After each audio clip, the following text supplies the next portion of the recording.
चींटी और टिड्डा की कहानी। एक समय की बात है, उत्तर भारत के एक हिस्से में एक टिड्डा रहता था।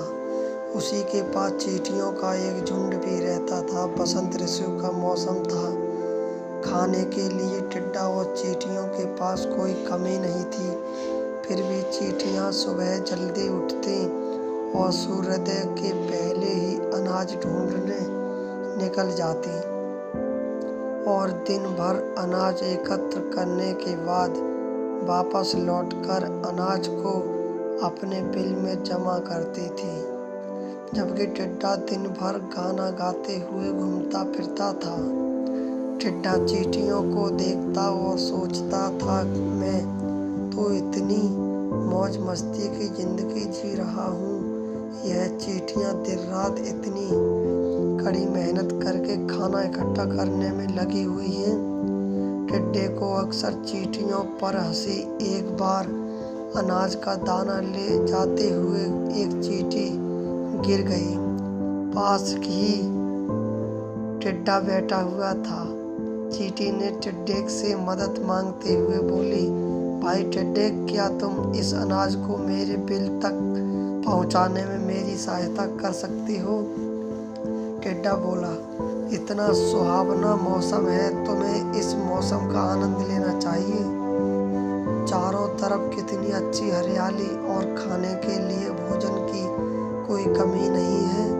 सुनहरी धूप निकली हुई है। मैं तो दिन भर गाना गाता हूँ और इस सुंदर प्राकृतिक दृश्यों का आनंद लेता रहता हूँ, जबकि तुम मूर्ख हो जो सूर्योदय से सूर्यास्त तक मेहनत ही करते हो और भोजन संग्रह में लगे हुए हो। चींटी बोली, टिड्डा भाई, हम यह भोजन गर्मियों के लिए इकट्ठा कर रहे हैं। गर्मी में जब चारों तरफ अनाज की कमी होती है और खाने के लिए कुछ नहीं रहता, तब यही भोजन खाकर हम जिंदा रहते हैं। तुम्हें भी गर्मियों के लिए कुछ न कुछ भोजन संग्रह करके आवश्यक रखना चाहिए।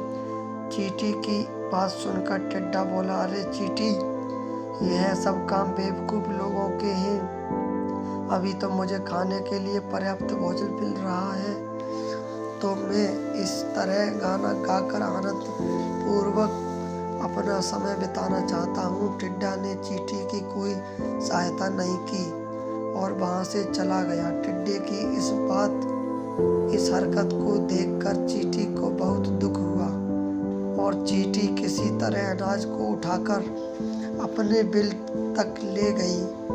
चींटी ने यह बात अपनी साथी चींटियों को भी बतलाई। धीरे धीरे समय बीतता गया और गर्मियों का मौसम आ गया। इस बार गर्मी अन्य साल की गर्मी से बहुत अधिक तेज थी। चारों तरफ सूखे और अकाल की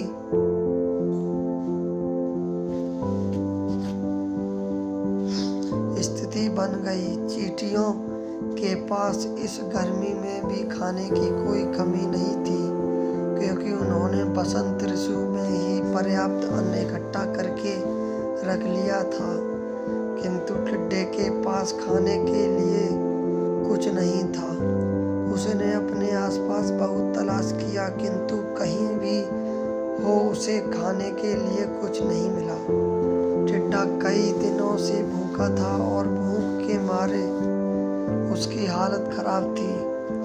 उसे समझ नहीं आ रहा था कि अब उसे क्या करना चाहिए। तभी टिड्डे को चींटियों की याद आई, जो बसंत ऋतु में ही भोजन इकट्ठा कर रही थी। टिड्डा संकोच करते हुए चींटियों के घर पहुंच गया और बाहर से ही आवाज लगाता, चींटी बहन, चींटी बहन। तभी कुछ चींटियां बाहर आती हैं और टिड्डे को देखकर बोलती हैं, टिड्डा भाई, क्या हुआ जो इतनी गर्मी में आप यहाँ भटक रहे हो? टिड्डा बोला, मैंने अपने चारों तरफ अन्य भोजन की तलाश की, किंतु मुझे कहीं भी खाने के लिए कुछ नहीं मिला। मैं कई दिनों से भूखा हूँ। कृपया आप मेरी कुछ मदद करिए, मुझे कुछ भोजन दे दो। उसी समय चींटी भी आ गई। उसकी टिड्डा जिसकी टिड्डी ने कोई मदद नहीं की और उसका मजाक बनाया था। चींटियाँ टिड्डी को देख कर बोली, जब हम मेहनत करके भोजन इकट्ठा कर रहे थे तब तुमने हमारा बहुत मजाक उड़ाया है। हमारे बार बार कहने पर भी तुमने भोजन इकट्ठा नहीं किया, उल्टे हमें ही मूर्ख और न जाने क्या क्या कहा है। ऐसे में हम तुम्हारी कोई मदद नहीं कर सकते, क्योंकि यह अनाज हमने आपातकाल में खुद को जिंदा रखने के लिए एकत्र किया है। इस प्रकार टिड्डा उदास होकर वहाँ से जाने लगता है। उसे लगने लगता है कि वह भूख से मर जाएगा। तभी चींटियाँ टिड्डे को बुलाती हैं और उससे वचन लेती हैं कि अगले बसंत में टिड्डा भी मेहनत करेगा और अपने लिए भोजन एकत्रित करेगा। टिड्डा चींटियों को वचन देता है और चींटियाँ उसे भोजन दे देती हैं। इस प्रकार चींटियों की मेहनत और दयालुता से टिड्डे की जान बच जाती है और टिड्डा भी अगले बसंत में चींटियों के साथ मिलकर खूब मेहनत करता है और गर्मियों के लिए भोजन एकत्रित करता है। शिक्षा चींटी और टिड्डा की कहानी से हमें शिक्षा मिलती है कि हमें कभी भी काम चोरी नहीं करना चाहिए और कोई भी कार्य भविष्य को ध्यान में रखकर ही करना चाहिए। अगर वीडियो अच्छी लगी तो लाइक करें, शेयर करें, सब्सक्राइब करें एंड कमेंट करें। कमेंट करके बताएं कि वीडियो कैसी लगी।